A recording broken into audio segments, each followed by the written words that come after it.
do believe this daughter of a maid and a janitor, who is not supposed to be standing here tonight, but I really do believe that together we can do anything. We can do everything. Apart, divided, we can't do much.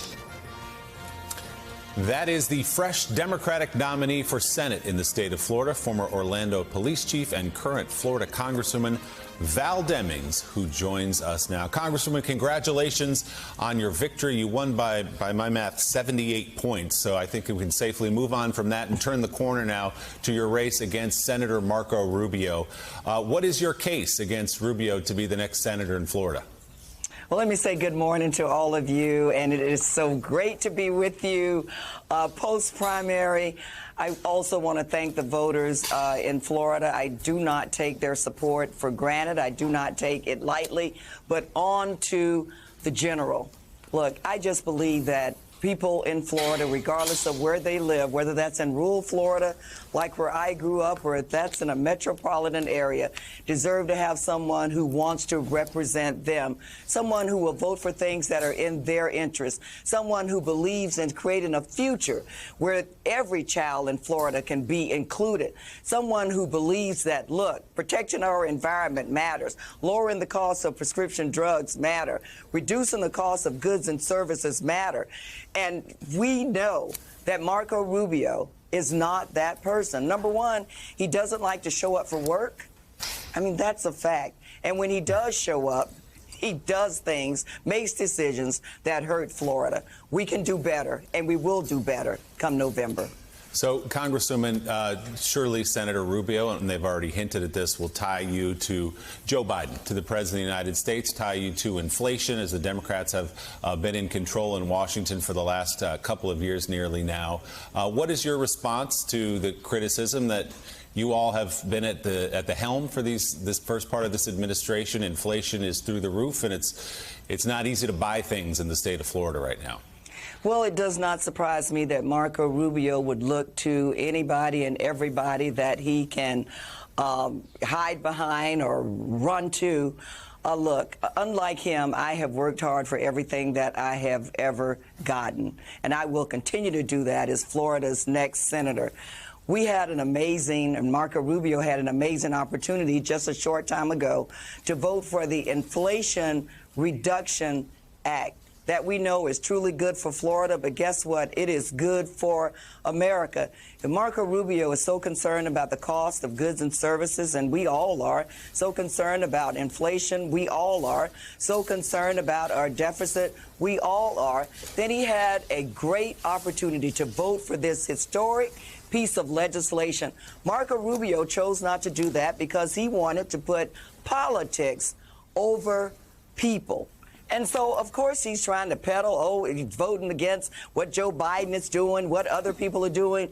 This race is between Marco Rubio and me. And come November 8th, the voters in Florida will have a clear choice and a clear direction. Eddie, Congresswoman Demings has some eye-popping fundraising. It's rare to see a sitting United States Senator outraised by a potential opponent. She wasn't even the opponent when these numbers came out. Congressman, $47 million, Rubio, $36 million. Gives us an indication of the excitement around her candidacy and the potential of her actually beating Senator Rubio. Congresswoman Demings, congratulations. This is Eddie Gould. I just want to ask you this question. Obviously, he's going to talk about you, try to connect you to Joe Biden and the quote-unquote radical left agenda. He's going to bring up crime.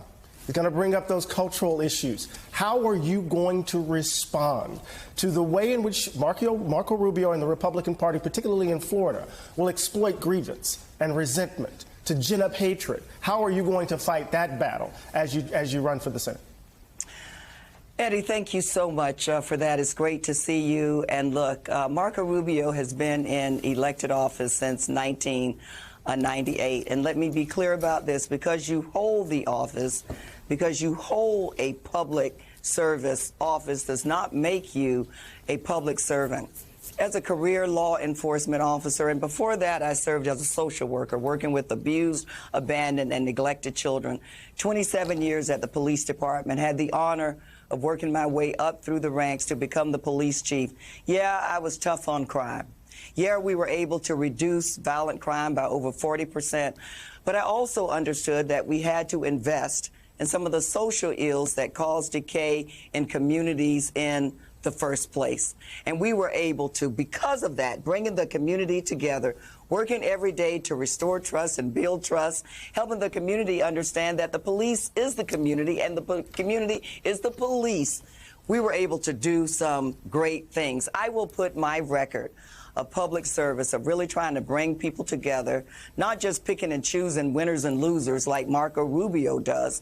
I'll put my record of public service up against Marco Rubio, the career politician's record, any day. I look forward to that fight. Claire? Good morning. Yeah, good morning, Chief Demings. Good morning. Congratulations on being the nominee.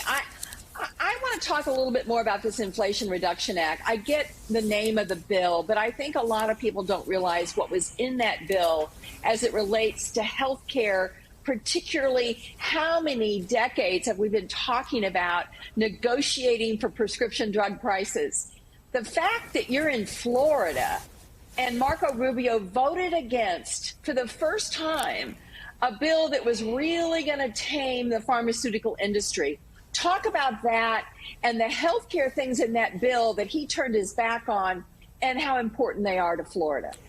I always say, if it's good for Florida, it's good for me. If it's bad for Florida, then it's bad for me.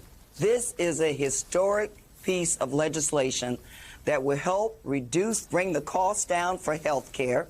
You know, Dr. King said of all of the injustices, inequities, that the absence of health care is the most unjust. But you're absolutely right. It will also help to reduce the cost of prescription drugs, to hold Big Pharma accountable. I cannot tell you how many times I hear from constituents and I hear from seniors talking about having to cut their pills in half to stretch their 30-day supply to 60 days. I spoke recently with a family of 4. Daughter has juvenile diabetes. And the mother told me that it is cheaper for her to fly her family of 4 first class to Canada to buy insulin for her baby than to purchase it here. Now, I don't know. I guess Marco Rubio thinks that is acceptable. It is totally unacceptable, and we can do better. And not to mention the historic provisions that will be more aggressive in dealing with climate change. You know what we're experiencing here in Florida. More intense storms, tornadoes, flooding, things that we have historically dealt with. This legislation will help to aggressively address climate change. And when we think about renovating buildings, building new power plants, all that comes with that, millions of jobs will be created right here in the state. It is about looking forward and providing a future that's bright for everybody, not trying to take us back to a past that we are damn determined not to go back to. Florida has a clear choice, and I'm excited about this race.